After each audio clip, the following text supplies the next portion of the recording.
3 women moved through the brush like ghosts who had forgotten how to be dead. The youngest carried a baby wrapped against her chest. Her shoulder was wet with blood from a wound that hadn't closed. Every step pulled the skin apart a little more. She didn't make a sound. The older woman behind her kept one hand on the girl's back, steadying her when she stumbled. And the third, a girl of maybe 14, walked with her eyes fixed on the ground, her mouth shut tight around a silence that had lasted 3 days. They were Apache. They had been running since sunrise, and they were almost out of time. 40 yards up the ridge, 8 men on horseback sat watching them. Sheriff Tom Weston was at the front. His badge caught the last light. Nobody moved. The horses stamped. Leather creaked. One of the deputies shifted his weight and cleared his throat, but he didn't say anything. Weston's jaw was set like a man who had already made his choice and was just waiting for his conscience to stop bothering him. The women didn't beg. They didn't even look up. They just kept walking, hunched and bleeding, toward the dry creek bed below. And then, from somewhere in the juniper trees off to the east, a rifle cracked. The sound split the dusk wide open. A puff of smoke rose above the tree line. Every horse on the ridge jerked and backstepped. One deputy nearly lost his seat. Weston's hand went to his gun, but he didn't draw. The shot had been high, deliberate, a warning punched into the sky about 10 feet above the posse's hats. The 3 women froze. The baby whimpered. None of the riders could see where the shot came from. The trees were thick. The light was failing. Whoever had fired that rifle was close enough to hit any one of them, and had chosen not to. That single gunshot held the whole ridge in place for 3 long seconds. And then everything changed. That shot didn't begin with the rifle. It began 12 hours earlier, when the sun came up and the screaming started. The village had no name on any map. It sat in a fold of land between 2 dry washes, 30 miles from Dry Creek, where a cluster of Apache families had been living for 6 years. They planted corn in the floodplain. They kept goats. The children learned English from a missionary who came through twice a year, but at home they spoke the old words. They weren't bothering anybody. Curtis Harlan decided they were bothering him. He had filed a claim on the land 3 months back, a piece of paper stamped in Prescott that said the entire valley now belonged to the Harland Cattle Company. The Apache families hadn't recognized the claim. They'd been there first. They weren't leaving. So Harlan sent Luke Holt. Holt came at dawn with 20 men. They didn't call out a warning. They didn't offer terms. They rode in with torches and repeating rifles and started killing before most of the village had made it out of their blankets. The cornfield caught fire first. Then the goats scattered, screaming, and the men shot them too, just because they could. The air filled with smoke and the wet copper smell of blood. Women grabbed children and ran in every direction. Some made it to the creek. Most didn't. The woman named Matilda, 60 years old, silver hair pulled back, face like cracked leather, was the one who held the line. She stood in the center of the chaos and started directing people with nothing but her voice. She spoke Apache, sharp and fast, pointing women toward the eastern draw where the junipers grew thick enough to hide in. 3 young mothers grabbed their children and ran. 2 older women followed. A girl of 14, named Taza, mute since a raid the year before, was pulled along by the hand. Matilda didn't run with them. She had more to send. "Go," she told Nakoma. Nakoma was the one with the baby, and she was already bleeding from a spear point that had caught her shoulder. "Follow the dry creek. Stay off the ridges. Find water. Keep moving." Nakoma's eyes were wild. "You come." "Later," Matilda said.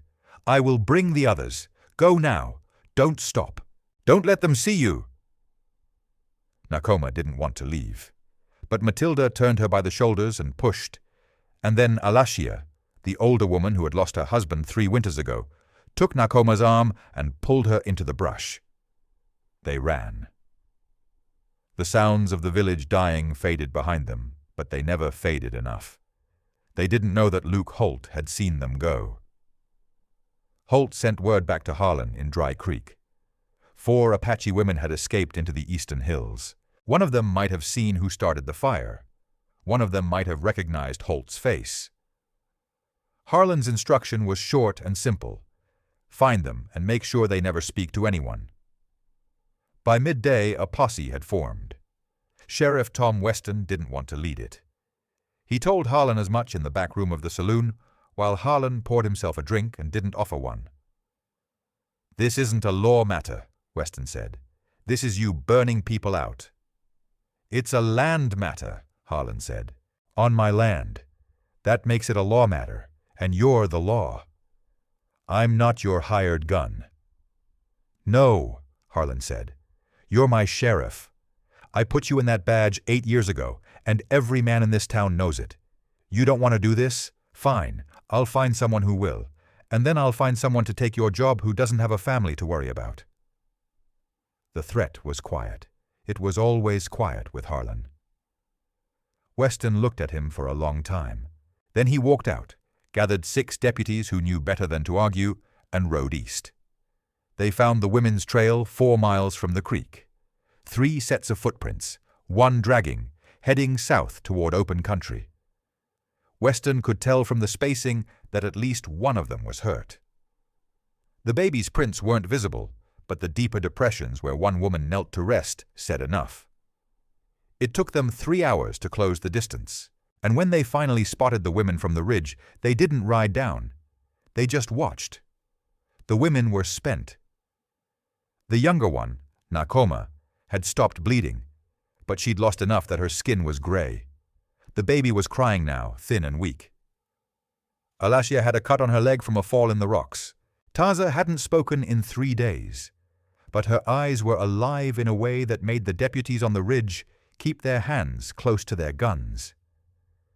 Weston could see all of this through his field glasses. He could see the blood.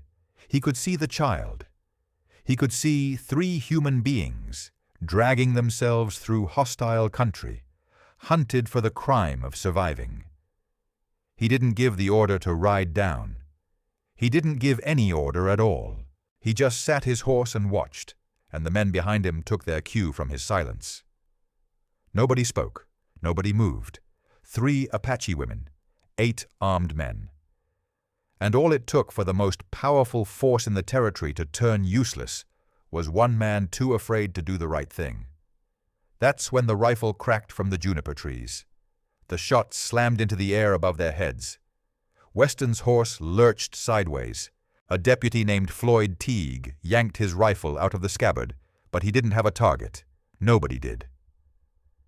Weston squinted into the trees. There, movement. A figure on horseback, backlit by the dying sun, rifle still raised. The horse was dark brown, solid built, standing perfectly still. The rider wore a gray vest and a hat that looked worn but clean. And around his neck, catching the last orange light like a signal fire, was a strip of red cloth. The stranger lowered the rifle. He didn't aim it at anyone.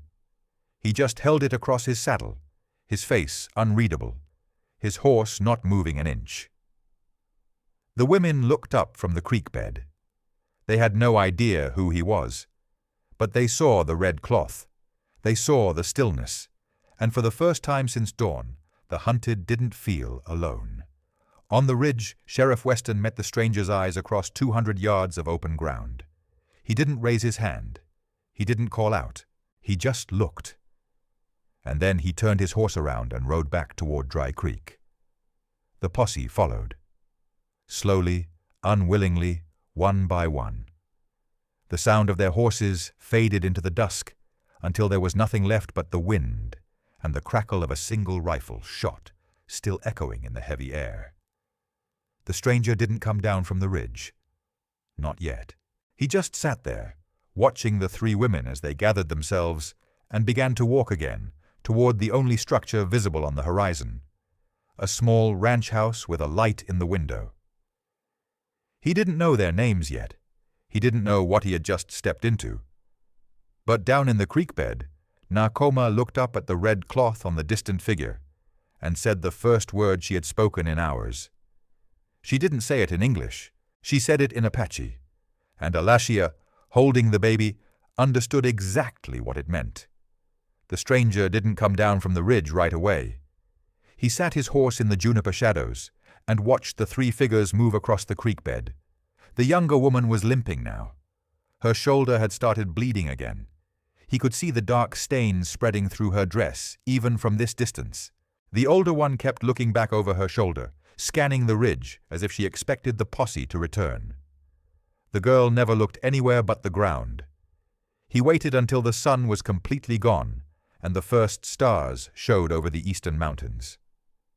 Then he turned his horse and rode down the long slope toward his ranch. The house was small. One room with a stone chimney, a corral, a shed for the horse. He had built it 3 winters ago and never named it, and never let anyone call it home. It was just the place he kept his gear and slept when he wasn't riding. He lit the lamp inside, put coffee on the stove. And then he heard footsteps on the porch. The 3 women stood in the doorway, backlit by the last purple light in the west. Nakoma was barely upright. Her baby had stopped crying, and that worried the stranger more than if it had been wailing. Alashia kept her hand on the girl's arm. Taza, the 14-year-old, looked at the stranger's rifle leaning against the doorframe, and then at his face. Nobody spoke for a long moment. Then the stranger stepped aside and gestured them in. He gave them water first, a tin cup for each of them, filled from the bucket by the stove. Nakoma drank like a woman who had forgotten what water tasted like. Alashia held the cup in both hands and took small sips. The girl Taza drank slowly, her eyes never leaving the stranger's face. He didn't ask questions yet. He put a pot of beans on the stove and found a clean rag and a bottle of whiskey for the wound. He pointed at Nakoma's shoulder. "That needs cleaning." She didn't flinch when the whiskey touched the wound. The baby slept. While they ate, the stranger stepped outside and stood on the porch, looking toward Dry Creek. He didn't know the whole story yet. He didn't know that 70 miles away, in a 2-story building on the main street of that town, Curtis Harlan was listening to a very different version of events. Harlan's office was above the saloon. The room had a big oak desk, 3 chairs, and a map of the territory on the wall, with red pins marking every piece of land Harlan owned or planned to own. The map was mostly red. Sheriff Tom Weston stood in front of the desk with his hat in his hands. The posse was outside, dismounting their horses, not looking at each other. Nobody wanted to be the one to tell Harlan what happened. Weston did it himself. "We found them," he said. 3 women, 1 wounded, heading south toward the Dry Fork. "And?" Harlan didn't look up from the papers on his desk. "We didn't bring them in."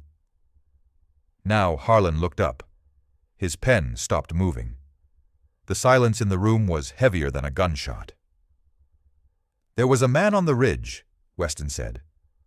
"A rider. Fired a warning shot over our heads. Wouldn't show his face. Couldn't see much, just a red bandana and a lever action. He had the high ground, and we didn't know if he had friends in the trees. I made the call to pull back." Harlan set his pen down very slowly.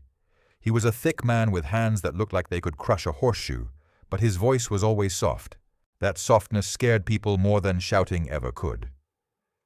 "You had 8 armed men." "Yes." "Against 1 rider and 3 Apache women who've been running since dawn." Weston said nothing. "You pulled back." "I did." Harlan stood up. He walked to the window and looked down at the street. The saloon below was filling up. Piano music drifted up through the floorboards. Everything looked peaceful. It always looked peaceful in Dry Creek. That was Harlan's doing. "Let me explain something, Tom." He didn't turn around. "Those women saw what happened at that village. They saw Luke Holt. They can identify my men. If that story gets to the territorial marshal, I've got a problem. If it gets to the newspapers back east, I've got a bigger problem. And if you can't solve a problem like 3 starving Apache women, then I've got a problem with you." "I'm the sheriff," Weston said. "I'm not your executioner." Harlan turned. There was no anger on his face. Just cold, patient certainty. "You're whatever I need you to be. That's the arrangement. That's always been the arrangement. Your badge, your salary, your family's safety, none of it exists without me. You know that." Weston's jaw tightened. His knuckles went white around his hat. But he didn't argue. He couldn't. "Now," Harlan said, "you're going to take Luke Holt and as many men as he wants, and you're going to find those women again. And this time, you're not going to pull back. And if the rider's still there?" Harlan picked up his pen. He dipped it in ink and went back to his papers as if the conversation was already over. "Then you'll have a 4th body to worry about. Any man who interferes with my business learns the same lesson. Tell Holt to make it clear. No warnings, no mercy. Nobody protects Apaches on my land." Weston stood there for a moment longer, looking at the back of Harlan's head. Then he put his hat on and walked out. The piano kept playing. The saloon kept laughing. And in the hills, south of town, 3 women who had done nothing except survive were finishing their meal in a stranger's kitchen, not knowing that the most powerful man in the territory had just signed their death warrants. The stranger came back inside. He poured himself coffee and leaned against the doorframe. "You got names?" he asked. Nahkoma spoke first. Her English was slow and careful, each word placed like a stone. "I am Nahkoma. This is Alashia. The girl is Taza. She does not talk. Not since—" She stopped. "Since what?" "Since men came to our village before. Different men. She saw things." The stranger nodded. He didn't push. "Who's chasing you?" Nahkoma looked at Alashia. Something passed between them. Then Nahkoma said, "A man named Harlan. He has many men. They came this morning. They burned everything. They killed—" Her voice cracked. "They killed many." "Harlan," the stranger repeated. "Curtis Harlan, from Dry Creek." "You know him?" "I know his name." The stranger's tone didn't change, but his hand on his coffee cup went very still. "He owns much land," Nahkoma said. "He wanted our valley. We would not leave. So he made us leave." The stranger looked out the window toward the dark hills. He didn't say anything for a long time. "Get some sleep," he said finally. "You're safe here tonight." He didn't know that the word safe had a different meaning under Apache law. He didn't know that the water he'd poured, that simple act of lifting the tin cup, had already bound him to these women in ways he couldn't begin to understand. He just knew that 3 people needed shelter. And he had shelter to give. Outside, the wind picked up. Somewhere in the distance, a coyote called. And in Dry Creek, Luke Holt was already gathering his men. The lamp had burned low through the night, but enough light remained to cast a faint orange glow across the cramped ranch house. The 3 Apache women were bedded down on blankets near the hearth. Nahkoma had curled around her baby, her wounded shoulder now wrapped in clean linen. The girl Taza had finally closed her eyes, though even in sleep her fingers twitched like she was still running. The stranger sat in a wooden chair by the door, rifle across his knees, watching the window lighten from black to charcoal gray. He had not slept. Alashia was the first to stir. The older woman opened her eyes without moving any other part of her body, a stillness that spoke of years spent reading danger in the dark. She did not look at the door. She looked at him. She had been watching him for a long time before he noticed. He got up slowly, set the rifle against the wall, and refastened the red bandana around his neck. Then he filled the tin cup from the water bucket and held it out to her. Alashia took the cup. Her fingers brushed his. Her eyes did not leave his face. It wasn't gratitude he saw there. It was something older, something formal, as if the water meant more than water, and she was waiting to see if he understood. He didn't. Nakoma stirred at the sound of movement. Her baby whimpered and she shifted, wincing as the wound pulled. The stranger poured a second cup and knelt beside her. "You need to drink again," he said. She drank. The baby quieted. Outside, the first pale strip of dawn was splitting the horizon. "This leader," the stranger said, keeping his voice low. "Matilda. She told you to run while she held them off." Nakoma nodded. "She is our pipe holder, our wisdom keeper. She would not leave the others." "How many others?" 22 women and more children, some old ones. If they made it through the canyon, they will be hiding where the cottonwoods grow by the salt wash. That was the plan. "The salt wash is 10 miles from here." "Yes." "How many men did Harland send against your village?" "Many," Nakoma said. "Maybe 30. I saw Holt, the one they call the foreman. He had a scar on his hand. He lit the fire first." Her voice went flat, reciting facts like inventory. "They shot the men as they came out of their houses. They shot the goats because they made noise. My husband tried to pull me toward the creek, and they shot him in the back. I kept running." The stranger didn't interrupt. He let her tell it. The details piled up like stones. The burning cornfield, the children screaming in Apache, the women who grabbed whatever they could and fled in 6 different directions, never knowing if the others lived. Alashia had not spoken a single word. She was still holding the empty cup, still watching him with that unsettling stillness. "And the sheriff?" the stranger asked. "The posse I saw on the ridge. They knew you were out here." "The sheriff does what Harland tells him," Nakoma said. "Everyone in Dry Creek does what Harland tells them. There is no law except his law." "There's always law." "No." Nakoma shook her head. "Not here. Not for us." The stranger stood up. He walked to the window and looked out at the empty desert. The light was spreading fast, turning the hills gold. He was thinking about 30 men. He was thinking about a posse that had turned back once but wouldn't turn back twice. He was thinking about 22 more women somewhere in the cottonwoods, waiting for a pipe holder who might already be dead. "You said Matilda is still out there," he said. "If she made the salt wash, she'll come here."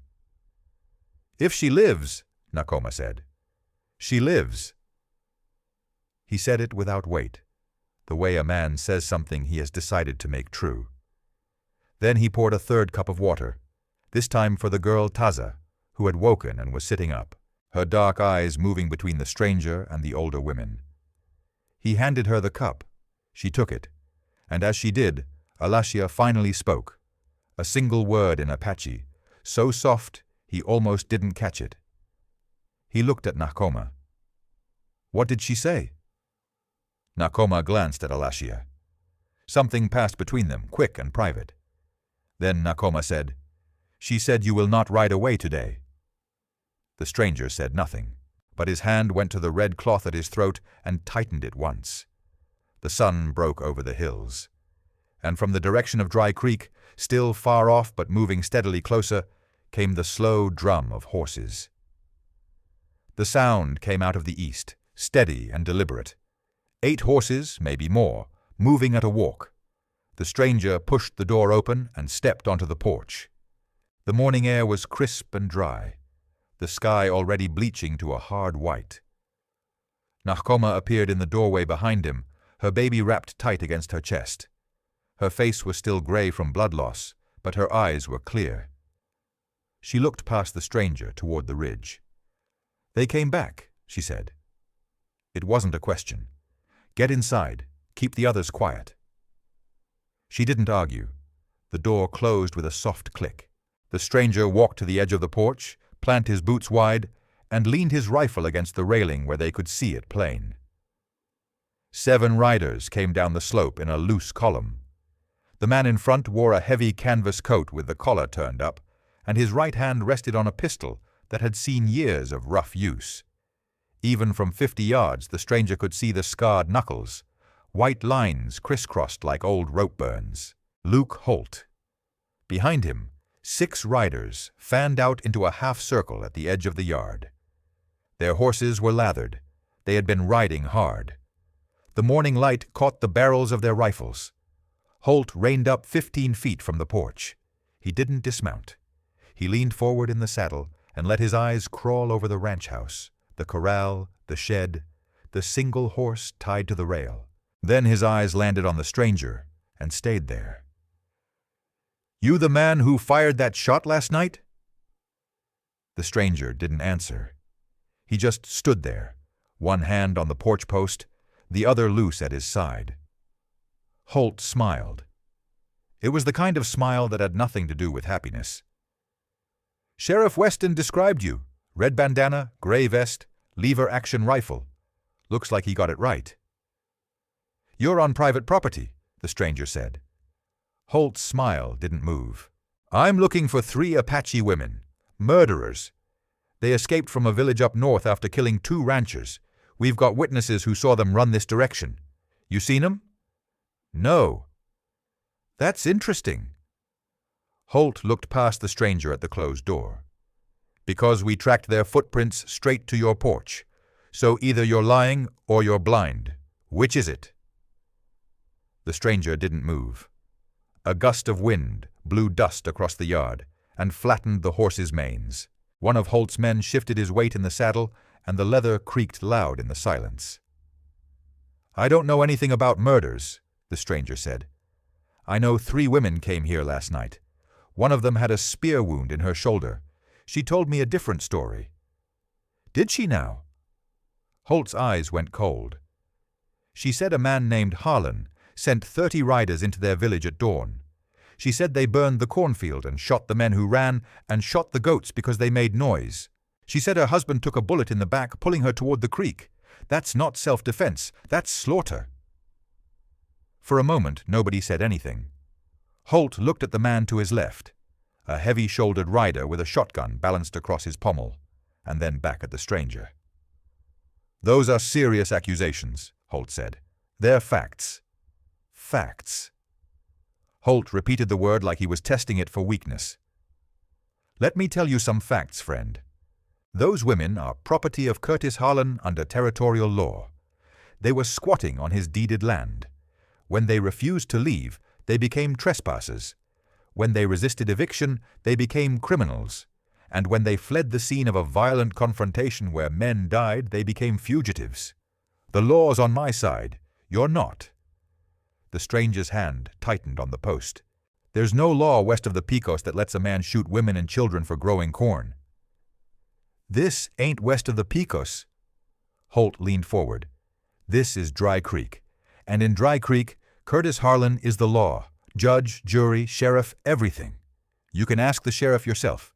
He was up on that ridge last night because Harlan told him to be there, and he'll be up here again before noon, with more men and a warrant and orders to burn this place to the ground if you don't hand those women over."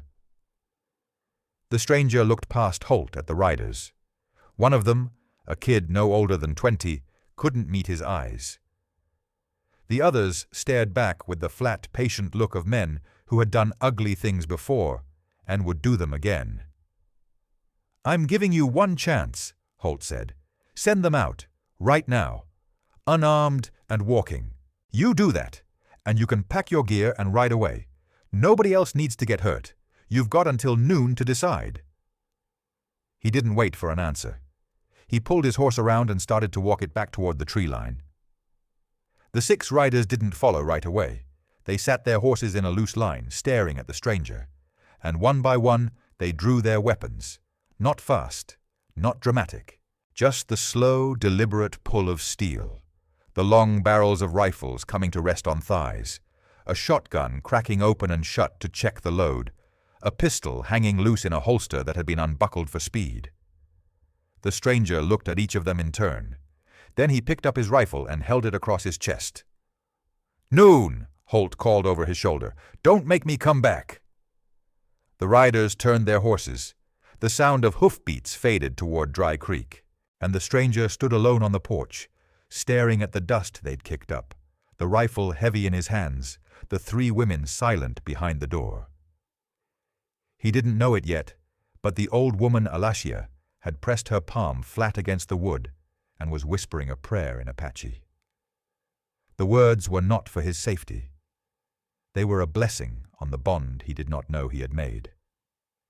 The dust from Holt's horses hadn't settled before the stranger walked back inside. He set the rifle against the table and looked at the 3 women. "They'll be back at noon with more men," he said. "I'm riding into Dry Creek." Nakoma shook her head. "They will kill you."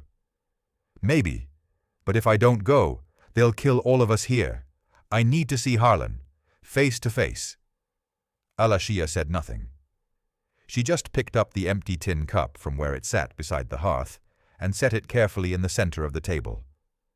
The gesture was deliberate. The stranger didn't understand it. Not yet. He took a spare revolver from his saddlebag and handed it to Nakoma. "Bar the door. Don't open it for anyone but me." Then he walked out, pulled himself into the saddle, and turned the dark brown horse east. The ride to Dry Creek took an hour. The sun climbed high and hot. When the stranger rode down the main street, nobody looked at him directly. Men on the boardwalk turned their faces toward store windows. A woman sweeping the porch of the boarding house pulled her broom inside and shut the door. The town felt like a held breath. He tied his horse in front of the sheriff's office and stepped inside. Sheriff Tom Weston was sitting behind a desk with a coffee cup that had gone cold. He looked up, and for a moment something flickered in his tired eyes. Surprise, maybe, or something close to shame. "You're the man from the ridge," Weston said. "I am." "Holt told me you were holding those women. Said he gave you till noon." "He did." Weston leaned back. "Then what are you doing here?" "I came to talk to Harlan." The sheriff let out a short, dry laugh. "Harlan doesn't talk. He gives orders. You walk into that saloon, you'll be facing 10 of his men, maybe more. I didn't come for your permission." Weston stood up and walked to the window. He kept his voice low. "Listen to me, friend. I don't know who you are or where you came from, but this town belongs to Curtis Harlan. The judge, the bank, the freight lines, the newspaper. He owns it all. I wear a badge, but I'm just another hired hand. If you push him, he'll bury you, and he'll bury those women right alongside you." The stranger didn't move. "You let him burn that village." Weston's jaw tightened. He turned from the window. "I didn't let him do anything. I wasn't there." "But you knew." The silence was thick enough to lean on. Weston didn't answer. He didn't need to. The stranger picked up his hat from the chair. "I'm going to find him. You can come with me or you can stay here and polish your badge. Your choice." He walked out before Weston could reply. The saloon sat at the end of the street, a 2-story building with a wide porch and a painted sign that read, "The Cattleman." The stranger pushed through the batwing doors and let his eyes adjust to the dim room. A piano played softly in the corner. A few men sat at tables, nursing drinks. At the back, Curtis Harlan was seated at a felt-topped table with 4 of his men, a deck of cards spread between them. Harlan looked up. He was a thick man in an expensive coat, clean-shaven but for a gray mustache that framed a mouth that never smiled. He studied the stranger for a long moment, then set down his cards. "You must be the man who shot at my posse," he said. The stranger walked to the edge of the table. The 4 men watched him with cold, careful eyes. Their hands rested near their guns. "I came to tell you something," the stranger said. His voice was low and even. "You're going to send word to Luke Holt. Call him off. Tell him those women are not your concern anymore." Harlan's eyebrows lifted. "Is that right?" "It is." "And why would I do that?" "Because if you don't, I'll make sure every territorial marshal between here and Prescott knows what you did at that village. The fire, the shooting, the women and children you left for dead. I've got 3 witnesses who saw it all. You want that story in the newspapers back east, that's your choice." A heavy quiet fell over the table. One of the men shifted in his chair. Harland's expression didn't change, but his thumb tapped once against the edge of his glass. "You're bluffing," Harland said. "Try me." For a long moment, nobody moved. Then Harland leaned back and smiled. A thin, dangerous smile. "You've got no marshal in your pocket. You've got no witnesses who'll testify. You're just one man with a red bandana and a bad idea. You came into my town, into my saloon, and you think you can threaten me." He stood up slowly. His men stood with him. "You've got until noon to hand over those women," Harland said. "That's the same deal Holt gave you. After noon, I'll burn your ranch with you inside it. This conversation is over." The stranger looked at each man in turn. Then he turned around and walked out. The whole saloon watched him go. On the boardwalk, the morning light felt blinding after the dim interior. He untied his horse and swung into the saddle. And as he rode down the main street, he passed Sheriff Weston standing on the porch of his office, watching. Weston didn't raise a hand. He didn't offer help. But something in his eyes had shifted. A crack in the wall, small but real. The stranger rode hard back to the ranch. The sun was high now. Noon was close. When he came down the slope and saw the house still standing, the door still shut, something loosened in his chest. He dismounted and knocked 3 times. The door opened. Nakoma stood there, the revolver in her hand, her face pale but resolute. "You came back," she said. "I did." Behind her, Alasia was watching from the corner, and this time, when her eyes met his, she dipped her chin just slightly, a gesture of acknowledgement, of certainty. The stranger poured himself a cup of water and stood by the window, looking east toward the ridge. He didn't know how many men Harlan would send. He didn't know if the marshal would ever come. But he knew one thing. He had just made himself the most wanted man in Dry Creek. And he wasn't leaving. Outside, the wind shifted. A handful of dust swirled across the yard. And somewhere far off, from the direction of the salt wash, came the faint sound of many footsteps. The sound drifted up from the draw like a slow river. Many feet, soft on sand and stone, dragging. The stranger set down his cup and stepped back onto the porch. The wind had died, and in the sudden stillness he could hear the faint creak of rawhide and the high, thin whimper of a child. Nakoma came to the door behind him, her revolver half raised. "More," she whispered. "They come." They came out of the salt wash in a long, ragged line. 22 Apache women. Some carried children on their backs. Others bore wounds from the massacre, arms wrapped in torn cloth, faces caked with dust and dried blood. They moved like people who had walked all night without hope. And now, seeing the ranch, they slowed, uncertain. At their head was an old woman with silver hair, pulled back from a face like cracked mesquite. She walked with a staff, but did not lean on it. Her eyes found the stranger on the porch, and in that look he saw the same thing he had seen in Alasia's gaze. Not gratitude, but a formal, ancient recognition. This was Matilda. The stranger stepped off the porch. The women halted at the edge of the yard. No one spoke. Then a flicker of orange caught his eye beyond the ridge to the east. A column of black smoke was rising, thick and oily against the pale sky. He knew what it was before he could even form the thought. Harlan's men had not waited until noon. They had found the nearest thing that mattered to someone who might help him, a neighbor's barn, maybe a settler's claim, and set it ablaze. A warning, written in fire. The stranger's jaw tightened. He turned back to Matilda as she walked forward, her staff tapping the hard ground. She stopped a few feet from him and looked past his shoulder at the open door of the house. There on the table, in plain view, was the tin cup he had poured water from. Alasia stood beside it, and she gave Matilda a single nod. Matilda spoke in slow, careful English. "You gave water." "I did," the stranger said. "To my women, 3 of them." "Yes." Matilda let the silence hang. The smoke from the burning barn smeared the horizon. The women behind her stood motionless, their dark eyes watching the stranger, as if he were the only fixed point in a world that had turned to chaos. "You did not know what this means," Matilda said.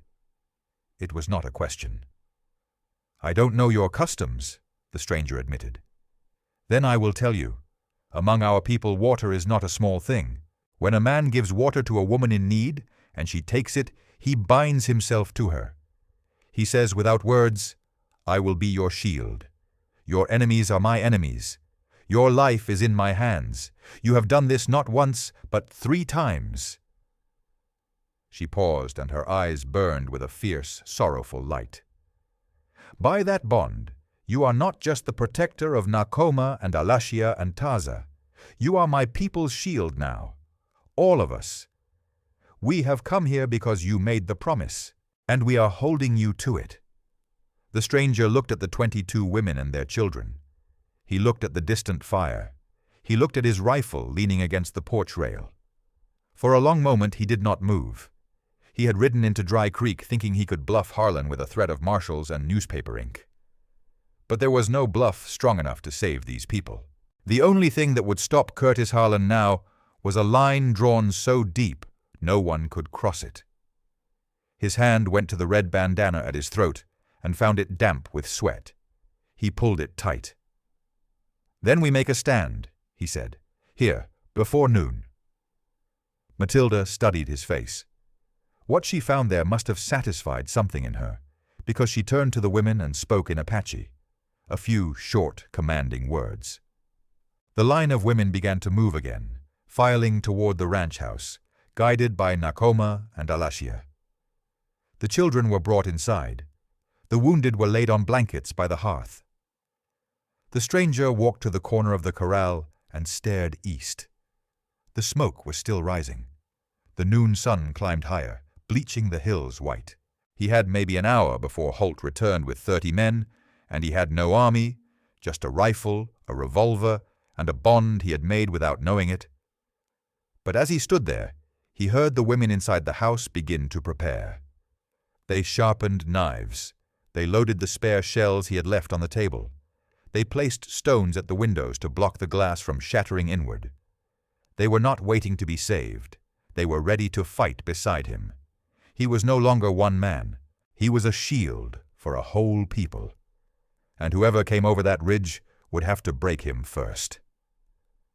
The sun slid behind the ridge, smearing the sky into strips of purple and dirty orange.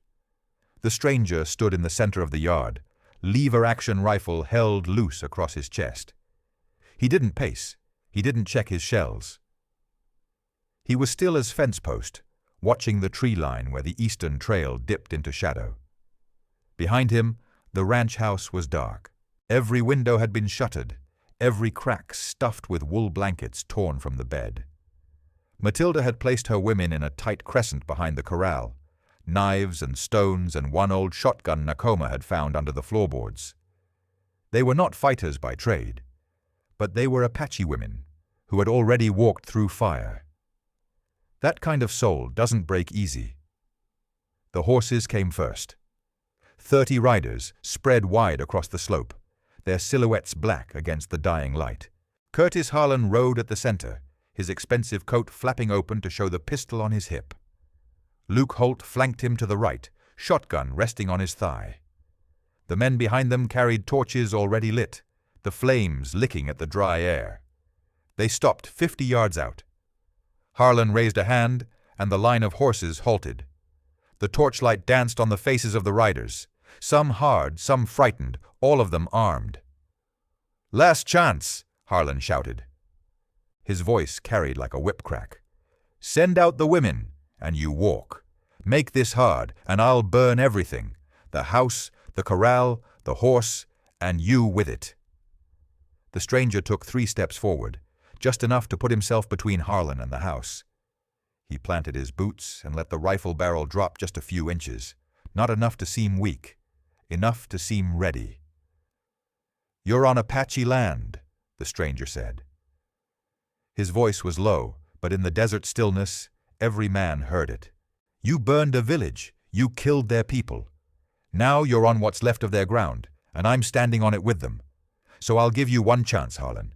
Turn your horse around. Ride back to Dry Creek. Don't come here again."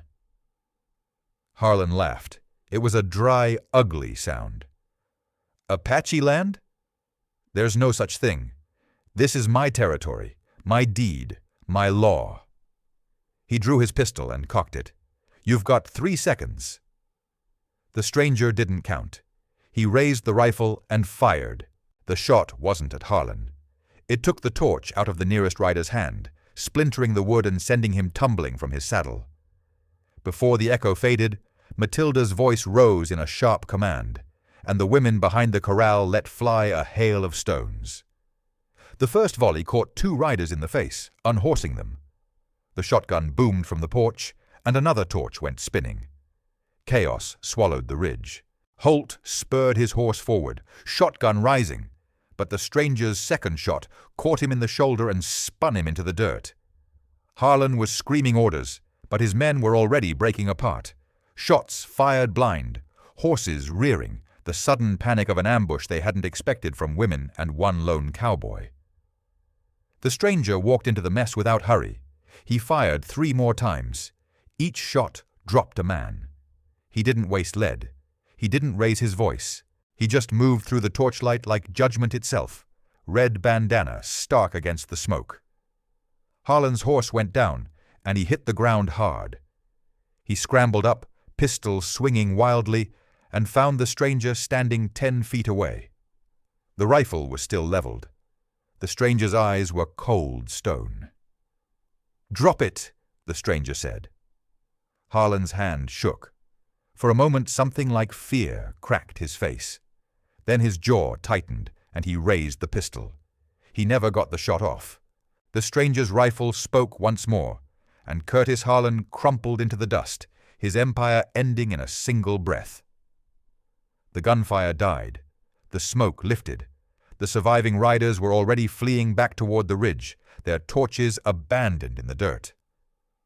Luke Holt lay groaning beside a broken wagon wheel.